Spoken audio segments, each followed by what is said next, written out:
Before we start, a word of caution. As you know, STARS provides pre-hospital care for critically ill and injured patients who have sustained severe trauma or debilitating illnesses. It's what we do. As such, some of the details in this podcast may be difficult for some listeners. The STARS mission being explored this season involves graphic descriptions of physical injuries to a youth. Psychological impacts are also detailed. The patient's family and supporters have generously allowed us to tell this story as a personalized insight into STARS. And for that, we are genuinely grateful. The community and everyone else who was involved welcomed us with open arms to help us tell this story. Having spent time with about 20 people researching it and recording interviews on the phone, virtually, in studio, and right at the scene of the incident, we can tell you this. Our conversations were raw and candid, and as such, some of the details uncomfortable. For this podcast, we've endeavored to tell the story accurately without being too sensational. Still, listener discretion is advised. This scene was very traumatic because I had never seen anybody eat by a lawnmower that way. You can see like the whole blades were on top of the kid, and the only visible part of his body was the head and one shoulder. I didn't remember if it was left or right, and based on the people he was around, they say that basically his body stopped the machine. So you can imagine the severity of the injuries that a body can get from those blades turning to make the whole thing stop. Welcome to Mission Ready, presented by ARC Resources. This STARS podcast breaks down, in detail, one mission each season to give you a stronger understanding of how we provide critical care anywhere and what happens before and after the mission. I'm Deborah Tetley. And I'm Lyle Aspinall. In Season 2, we're analyzing an emergency response to a traumatic incident where a teenager was run over by an industrial-sized riding lawnmower in Laird, Saskatchewan. This is Episode 3, Stars on Scene. Last week, you met several of the very first people who responded to 16-year-old Drayden Woolman becoming trapped under the cutting deck of an industrial riding lawnmower. First responder Kevin Burrell was one of them and wasn't sure Drayden would make it. And so when you hear on a call that you're attending that STARS is on its way or might be required, what goes through your mind? First thing goes through my mind is, oh boy, this must be serious. They don't come out if it's not. The STARS crew responding from Saskatoon, 60 kilometers away, included flight paramedic Glenn Pilon, a 30-year veteran of his trade, and flight nurse Bailey Sinclair. I think Drayden's call will always stand out for me. This was Bailey's first solo shift with STARS after many weeks of intense training. I've never been in an experience like that where somebody's still actively trapped under a lawnmower. Also, I think it's always just different and hits a little harder when it's a kid. It's just more emotional, I think. Like, he's such a young person. He's got his whole life ahead of him. You just want what's best for him. And I think you just always think and feel for that person and his family and what they're going to be going through in the upcoming weeks, months, years. Bailey wasn't the only new STARS team member to be involved in this call. Almost 700 kilometers away in Calgary, Shay Evans was relatively new in her role as an emergency communication specialist on the critical patient side of the STARS Emergency Link Center. She had already fielded hundreds of industry service calls for STARS Vigilant on the other side of the room, but the logistically challenging world of critical patient coordination was a fresh start. Yeah, so what we call is logistics. So whoever is on logistics is in charge of the helicopters. So we're the ones on the radios, pre-alerting, dispatching. We're the ones in charge of getting the landing zone done. So whether that be fire, RCMP, or if it's really rural and we can't get a fire and RCMP, maybe the EMS truck has to do landing zones. So you got to make sure that there's somewhere for your team to land safely. You're giving all the information to the medical crew. You're basically you're the person answering the radio. So anything questions that need to be passed on, you're doing that. It's all about safety for the crew. Several members from the STARS Emergency Link Center were involved in this call, including Lindsay Coates, who was handling the initial intake. Shay still remembers reading Lindsay's notes as the STARS medical team in Saskatoon was brought into the call. What the note said was he was wrapped up in the lawnmower with multiple blades through his chest. So instantly you're like, oh my, you're like, that's serious. And you call the crew and instantly, like, you barely get a few words out. They're like, yep, let's go. And it was a beautiful summer day.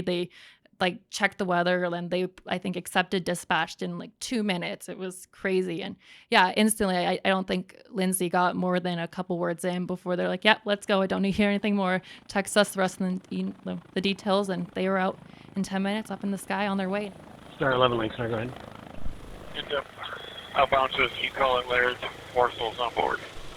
Star 11, Roger, Lieutenant Coffee is up with 4 souls outbound at Laird area scene comp. And we have Laird Fire on Provincial Fire for your landing zone. Glenn and Bailey were already deep into preparation mode. You'll recall they had received an early alert from their off-duty manager, Daniel Kobalak, who was also a STARS flight paramedic and a volunteer first responder in his community not far from Laird, where Drayden was fighting for life. Glenn and I had spoke about it. We obviously knew as soon as we got the information that we were going to go on this call, and we wanted to help this kid out. On the way out the door, they grabbed medications and other items, including a cooler containing 2 units of type O negative blood, and they secured it safely in place at the back of the helicopter. So on the way to the call, we tend to do a lot of pre-planning. We talk about different differential diagnoses, different things that we might need to do for treatments, different things that might be going wrong with the person. We prepare some medications. We prepared some blood tubing in case we needed to administer some blood. We prepared some pain medication, just a few things. It was a very quick flight. We didn't have a lot of time to prepare. Just as we were kind of arriving on scene, we still really didn't have any other information. We were circling for a landing, and I remember somebody from the ground calling up to us. And that doesn't generally happen that often, except for landing zone information. And I remember somebody calling up to us, trying to give us more information. I believe it was at that time they had told us that the lawnmower was still on Drayden and that things were not looking good. Let's take a minute to tell you how Glenn and Bailey got here. Glenn's been a paramedic for about 30 years. He joined STARS just a couple years after the Saskatchewan government invited us to establish a base in Saskatoon. So I was with Saskatchewan Air Ambulance when STARS started up in Saskatchewan 10 years ago. And for the first couple of years, I watched to see how it unfolded in Saskatchewan. And their hangar was right beside our hangar by the airplanes. And so I would go over and talk with all of my colleagues that I knew, because some of them would work with Air Ambulance and some of them would work with STARS. And they told me, why don't you have a seat in the helicopter here, Glenn? See how it feels. And I I sat in the helicopter. How did it feel? Oh, I put my application in that evening. Yeah, and here I am. And what about Bailey? Well, critical care nursing runs in her family, so it was a natural fit to spend the first 6 years of her career as a registered nurse in emergency medicine and in an ICU before applying for a job at STARS. I thought it was a very neat combination of both the pre-hospital and in-hospital environment, and I just wanted to be able to help people where they needed help the most. Okay, so they both like their role, but are they good at it? Yeah, this is the one thing that I really love about STARS is you have 6 different bases all across Western Canada, and you can plop anyone into any position, and they are trained exactly the same. So it doesn't matter the name on the chest. You can work with anyone because we are trained exactly the same. At STARS, we're so lucky. Our training as nurses and paramedics, we are cross-trained. So I am trained to do the same things that paramedics train to do. The paramedic can do the same things I can do. We tend to stick more to our strengths, but the fact that we have the same education and the same learning experience is so beneficial to us. And like Glenn said, I work in all 3 of the provinces as a pool nurse. I can jump on a helicopter in Grand Prairie. I know where everything's located, and I know that the person I'm working with, even if I've never worked with them before, I know we're going to have a good call because we've been trained the exact same way. And STARS training is just one of the best experiences and probably some of the best training out there. Every new member of our clinical team must first pass the rigorous STARS Critical Care and Transport Medicine Academy, or STARS Academy for short. That intense education was fresh in Bailey's mind when Drayden's call came in. I had just finished my training about 3 weeks prior. So to work for STARS, you have to do some pretty intensive training. It's about a 20-week program involving a lot of in-person training as well as online training, lots of stimulation, and a lot of ride-along shifts. So we are provided this very excellent training, and then all of a sudden you're placed into the world on your own, and you no longer have that person there to help you when you need it. They were going to have to use all their training on this mission. As they approached, with limited information, every crew member was assessing what they were about to face. I picture in my mind, just a push behind lawnmower with a blade underneath it, and how a 16-year-old can get underneath one of those. But you fly out and you get more information coming in that it's a commercial grade or industrial grade lawnmower, and he's underneath it. And we also got word that the blade was still in his chest, and that the Laird first responders who were on scene were going to wait for us to get there until before they removed the lawnmower off of him. STAR's helicopter missions always involve two pilots, one to focus on flying, the other to focus on safety and communication logistics. Yves Bolduc was flying this mission. What I remember is they landed us fairly close, to the scene. We're just in a field. There was a road, right behind the helicopter, and then it was the following field that was pretty much, beside the arena where the actual scene was. Beside him was safety pilot Alex Pera. After 10 years at STARS, this would be one of Alex's last shifts before beginning a new flying career overseas. We caught up with him through Zoom a year later, and the details of the mission were still clear in his memory. This scene was very traumatic because I had never seen anybody hit by a lawnmower that way.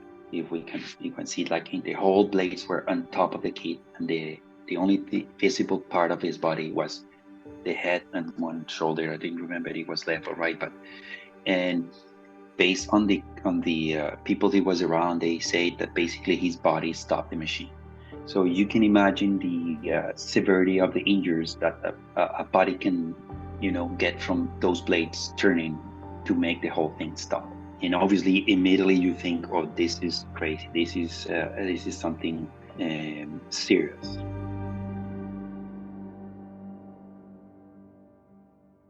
And now, a quick word from our Season 2 sponsor. As Canada's third largest natural gas producer and the largest producer of condensate, ARC Resources is proud to play an important role in the responsible development of Canada's energy resources. In delivering those resources, safety is the number one priority, always. And it's that core value that makes ARC's partnership with STARS a natural fit. It's our shared goal to ensure that everyone arrives home safely at the end of the day. Learn more about how ARC is leading the way for safe and responsible energy development at arcresources.com. Welcome back. Moments after the STARS helicopter landed in a nearby green space, Flight Nurse Bailey Sinclair took stock of what she saw. So at that point, we're already there. We can see the scene. There's all these people, all these first responders. I swear most of the community was out there helping Drayden. Quite some amazing response from this small town first responder group. So very good on them. I remember landing on the scene, and our training is absolutely incredible. It is the most in-depth, best learning experience I've ever had. But being a nurse who works in a hospital, you're not really exposed to that pre-hospital environment. So I think I had only done a few scene calls in my learning experience. And to walk up in a call where the lawnmower was still on Drayden, and all you could see was his head and his arm sticking out from under the lawnmower, that's like an experience I cannot describe. It was like nothing I've ever seen before. Like I said, they do the best to prepare you as much as they can, but nothing prepares you for that. I remember getting over to the patient. One of the EMS providers had walked over and kind of given us an update on what they had done, where they were at. Glenn remembers that conversation too. One of the paramedics from the ground ambulance came over, and we knew each other from previous calls and working together. And he said, "Glenn, this is very bad. This is really bad." That ground paramedic was Gilbert Maraboto with Roththorn EMS, who you met in the previous episode. When they landed, I met them at the landing site, and I talk about I was Glenn, that I worked with Glenn before in the ambulance. He used to work with us in Rostron too, and I remember saying Glenn, "No, Glenn, this is bad. This is very bad. I don't know if he's gonna survive." As soon as we removed that blades, I'm pretty sure he won't survive. Yeah, it was really tough. And so when we walked over to where he was, you could see this large industrial sized lawnmower, and he was completely underneath the blades of the lawnmower, lying on his back with only his head and his right arm sticking out from underneath the lawnmower. And and he was trapped under there. Basically, they explained to us they were ready to lift this lawnmower off at any time, but they were waiting for us because they were worried that he might not make it once they lifted the lawnmower off of him. So got over to Drayden. He was kind of in and out of consciousness, just gasping for air. He had an IV in the one arm that was out from the lawnmower. So immediately I started giving him blood. Let's pause here for just a second. Remember that cooler of blood Deb mentioned earlier, the one Glenn and Bailey grabbed before heading out on this mission? The story of how that cooler came to be is an interesting one. When I started here, we never carried any blood at all. And then because of a patient that required blood, initiatives were taken so that we would carry blood on board. Back in 2012, a woman named Carrie Darren was critically injured in an off-road vehicle mishap. At that point in STAR's history, we weren't carrying blood on board the helicopter, but Carrie desperately needed it. She was being cared for by a Regina STARS crew. They made a rapid pit stop at a small-town hospital to get a unit of blood started on her before continuing on to a trauma center. That proved to be life-saving. Now, Carrie lived and became a strong STARS ally, and the mission spurred some deeper thought for Saskatchewan Provincial Director Darcy McKay. I was back at the base listening to this call, and I thought, man, we're taking time away from that patient, and we're also taking that blood away from that hospital. And I thought there's got to be a better way. And so I just started looking at things. How can we have blood on board? And we looked at a variety of things, and then came across these Credo boxes that they actually used in the Iraq War on the front lines. And I thought maybe we can do something like that here. And so we had the lab transfusions from Regina General Hospital and Canadian Blood Services and the ministry on board. And yeah, we made it happen, and it's kind of cascaded across all of our bases. It's awesome. It's truly made a difference in patients' lives. Well, and it's not just every base at STARS that carries it now. We paved the road for others as well, didn't we? Correct. It's across North America. And actually, yeah, I'm going to say North America now. So lots of places are copying the model. And that's fantastic. It's all about patient care. Back in Laird, STARS has just landed, and the medical response is underway on Drayden. With time running short, Glenn and Bailey dig deep into their extensive training and do everything they can to give him a fighting chance. When we arrived on scene, I had that initial shock moment of, wow, this is nothing I've ever experienced before. This is scary. This is bad. But then I think that's the time when your training kicks in and you know what you need to do. Like I said, that training is very intense. It is very thorough. And we practice and practice and practice. And that's why we're good at what we do. And that's why we can turn it on when somebody needs it the most. Yeah, he is on ground level. He's on his back. He's looking up to the sky, and he has his right arm sticking out from underneath the lawnmower right beside the wheel. And just from his neck up is all that we can see, really. And so we set up right at the head, and we get all of our equipment out. We get all of our intubation equipment out. We get our bag valve mask out. We get our oxygen out. And he had what we call like agonal breaths, like a very difficult breathing. And you try and palpate his radial pulse down by his wrist, and you can't find one. And you try and palpate a brachial pulse by his elbow, and you can't find one. And you can get your hand in to palpate the pulse around his neck, and he's got a very weak pulse at his neck. And from my 30 years of experience, when somebody is trapped like that and very hypotensive and with difficulty breathing, you know that they only have about 10 minutes left to live.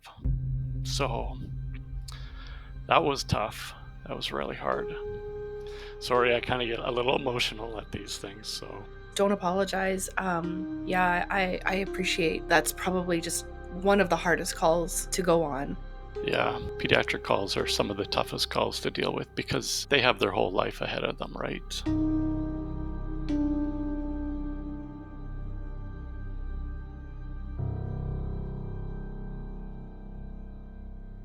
As Bailey and Glenn set to work, pilots Eve and Alex helped them wherever they could.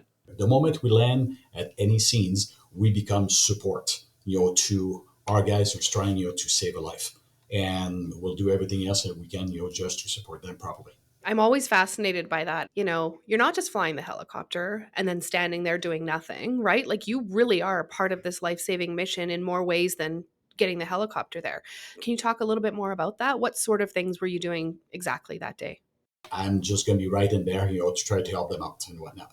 But at the same time, it's not push people around, not at all.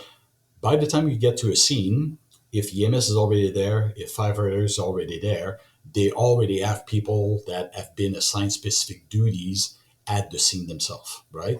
So we become, again, that support from behind because we have some specific, equipment, that only stars, carried. And because of that, and that's the type of running around that we're doing around that day, is can you guess us this bag? Because EMS did not have it, nor, the firefighters had that type of equipment. And because we're just parked a little bit further away for security reason, obviously, we're there, just to run back and forth. So I remember seeing Alex running back and forth, or I was running back and forth. Alex was spurred on by the look he saw in Glenn and Bailey's faces. I don't remember exactly what was the situation of the kid at that point, but I immediately in my mind, and by the signs that the crew kind of make with the eyes, we were, okay, this is serious. So I start running to the helicopter and I went ahead of the game and I start bleeding and stuff. I brought the blood. I remember I ran to the helicopter probably 4 or 5 times to bring equipment as the crew was instructing me to bring stuff, Helping out at traumatic scenes comes naturally for many of our pilots. A large portion of them have military experience, which can often prepare them for the types of dynamic and potentially distressing situations inherent in STARS missions. For Alex, before his decade at STARS, he had actually flown helicopters for the Colombian Air Force.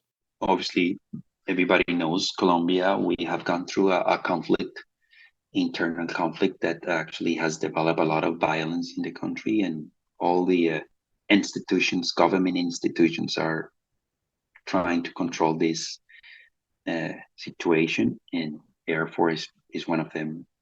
As you be part of the Air Force, we were doing missions of medevac all the time. We were doing, military missions, and you get exposed to see things that you normally not supposed to see. So when he joined STARS, it came naturally to support his medical colleagues however he could. This mission was no exception. I remember on the ground opening, I think it was one of the first missions that Bayless did after she finished her training. And for her, I could see on her face that she was really, into the mission. And because that's what she was trained for. And Glenn as well. Glenn is a great paramedic with a lot of experience at STARS.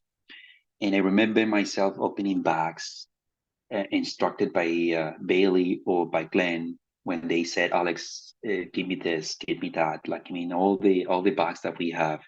And I just, not even thinking, opening, setting up things. I remember opening the blood. I was the one that opened the blood cooler, cut the seals, take the units out.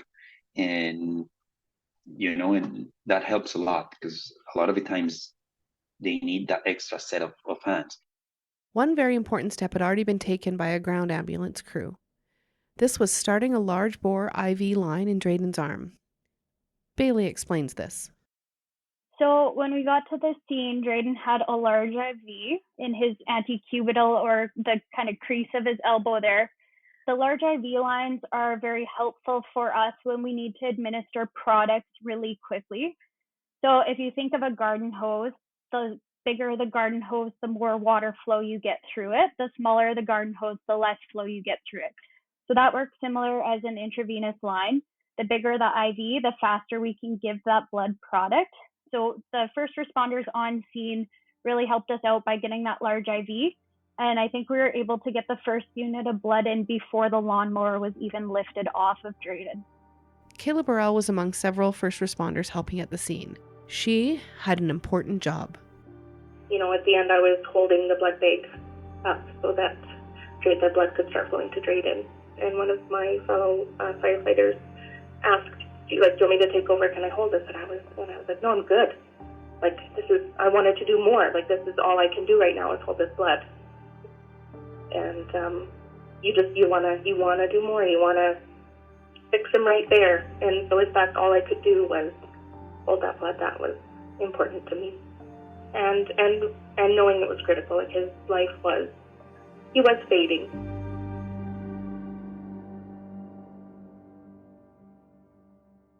Next time on Mission Ready. And so we go ahead and make our intubation attempt. When I go to put the blade in, the top of the laryngoscope handle, where the cord is, it hits the lawnmower and it is stuck there. And I'm not able to lift up in order to see the epiglottis that I need to see. And I was kind of thinking, what is going to happen once we lift this lawnmower off of him? Mission Ready, presented by ARC Resources, is produced in-house by me, Deborah Tetley. And me, Lyle Aspinall. Watch video clips from this season at stars.ca/missionready. Mission Ready contains original theme music by Kaya Gamble, whose dad was a longtime STARS pilot and whose mom was once a transport physician. Check her out at kayagamble.com. Please rate and review Mission Ready wherever you found it, and be sure to tell your friends about it. Also, check out Season 1. Want to be a STARS ally? Get involved and support our mission by visiting stars.ca. Until next time, thanks for listening.